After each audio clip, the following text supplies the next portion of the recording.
Durante transmissão ao vivo, a deputada Bia Kicis comentou a semana atribulada e elencou vários exemplos da atuação do Supremo Tribunal Federal. Falando sobre a retirada da delação de Antônio Palocci de processo contra o ex-presidente Lula, a deputada desabafou. Eu queria um exemplar da Constituição que é usada pelo STF, porque certamente não é esta que eu tenho na minha casa. É uma Constituição secreta que só eles têm. Eles leem e interpretam tudo diferente do que está aqui. Assim está. E o STF, de uma forma sem explicação, proíbe, por conta da pandemia, ações militares nas favelas. Enquanto isso, né, gente, pegaram aí esses dias armas pesadas. E aí os traficantes, a bandidagem está se criando. E a gente aqui no Brasil assistindo a tudo isso, sem ter a quem recorrer. É de danar, é de danar. A gente fica muito revoltado, indignado, né? E sem saber onde tudo isso vai dar. A gente só vê o STF esticando a corda, até onde isso vai chegar, até onde vai, a gente não sabe, a gente só sabe que não é bom. Né? A gente sabe que não é bom, esse caminho não é um caminho bom. Bom, a segunda turma do STF determinou, isso é outra coisa, a retirada da delação premiada contra o Lula, a delação do Palocci, né? E Neide disseram o seguinte, gente, são as desculpas mais esfarrapadas que esses garantistas arrumam, tá? Para defender quem não presta nesse país. Agora, para atacar quem presta, quem não comete crime também, são as coisas mais escabrosas, né? Eu queria um exemplar, juro, que eu queria um exemplar da Constituição que é usada pelo STF, porque certamente não é essa que eu tenho aqui na minha casa, não. Essa Constituição que eu tenho na minha casa, o Código Penal que eu tenho na minha casa, ele não é pelo STF. Então, juro que eu queria um exemplar da Constituição que só eles têm. É uma Constituição secreta, que só eles têm. Porque eles leem e eles interpretam tudo diferente do que está aqui. Então, realmente é uma coisa muito, muito estapafúrdia, e ainda mais quando você pensa que uma delação premiada que entregou assim, esquemas violentíssimos do Lula de corrupção, contado por quem conhece, por quem era um amigo dele. Né? Tinha vídeos do Lula, declarações de que o Palocci era a pessoa mais confiável que existia. Era o cara lá de dentro, que sabia tudo. E aí eles inventam aquela desculpa assim, mas foi próximo às eleições, então houve uma utilização política. O Lula nem era candidato. O Lula não era candidato, gente. O que tem a ver uma coisa com a outra? Aí o mais espantoso é o seguinte, a turma é composta de 5 ministros. 5.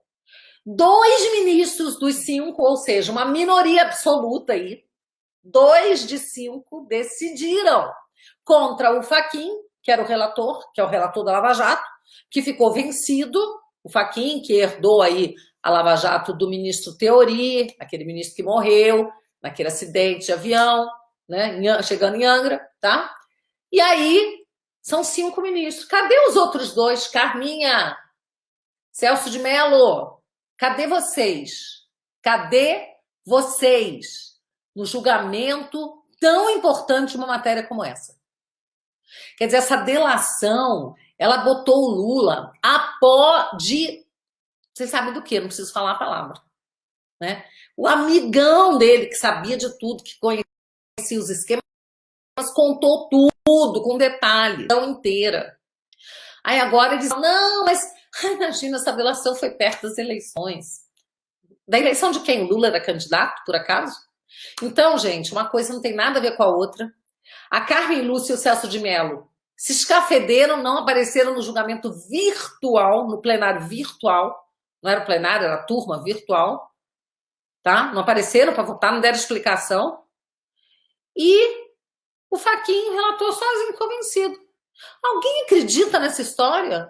Alguém acredita que foi ao acaso isso daí? Tá feio o negócio, viu, gente? Tá muito feio. Uma notícia boa foi a confirmação do Carlos Nadalim na Secretaria de Alfabetização pelo ministro da Educação, ministro Milton Ribeiro. Isso é uma coisa boa, a gente espera que realmente isso aí seja duradouro, porque o Nadalim é uma pessoa que realmente entende muito de alfabetização, trabalho nesse sentido, tá? Ok. O PTB do Roberto Jefferson vai ao STF contra reeleição de Maia e Alcolumbre. E ele diz o seguinte: é um escândalo. É um escândalo. Mais uma vez, temos a Constituição Federal, aquela que é distribuída nas livrarias, que é distribuída em salas de aula, que os alunos de direito conhecem, leem, estudam, e que por algum motivo muito misterioso não é a mesma Constituição usada pelos 11 ministros do Supremo Tribunal Federal. A deles é outra, é uma oculta que só eles têm. Porque nessa está escrito que presidentes da Câmara e presidente do Senado não podem ser reeleitos na mesma legislatura. Vocês sabem o que é legislatura? Quando a gente vai lá e vota, e a gente é diplomado, toma posse por uma legislatura, no caso da Câmara dura 4 anos, no caso do Senado dura 8, é uma legislatura. E a Constituição diz que na mesma legislatura não podem ser reeleitos. Aí eles estão interpretando, não, mas espera aí, mas no caso da Câmara são 4 anos, no Senado são 8. Então, no caso do Senado, poderia sim, porque, né, não é justo ele ficar só 2 anos, sendo que são 8 anos de legislatura. Aí começa a distorcer e o Supremo diz que vai interpretar, né? Eles dizem que estão buscando uma interpretação do Supremo para dizer que não, no caso do Senado pode. Coisas desse tipo. E existe uma PEC, a PEC 101, que é uma PEC bem antiga, que pretende realmente mudar a Constituição. Então, eles têm 2 caminhos. Um é uma PEC para mudar a Constituição, que pode não passar, porque a gente espera que a maioria dos parlamentares tenha vergonha na cara para não querer mudar o jogo, né? Mudar as regras do jogo no meio do jogo. Então, o jogo está no segundo tempo, está acabando, o juiz está quase apitando, aí fala, não, mudou a regra do jogo. Agora são 3 tempos. Agora vale gol de mão. No meio do jogo. Né? Então a gente espera, eu como parlamentar, jamais faria uma aberração dessas.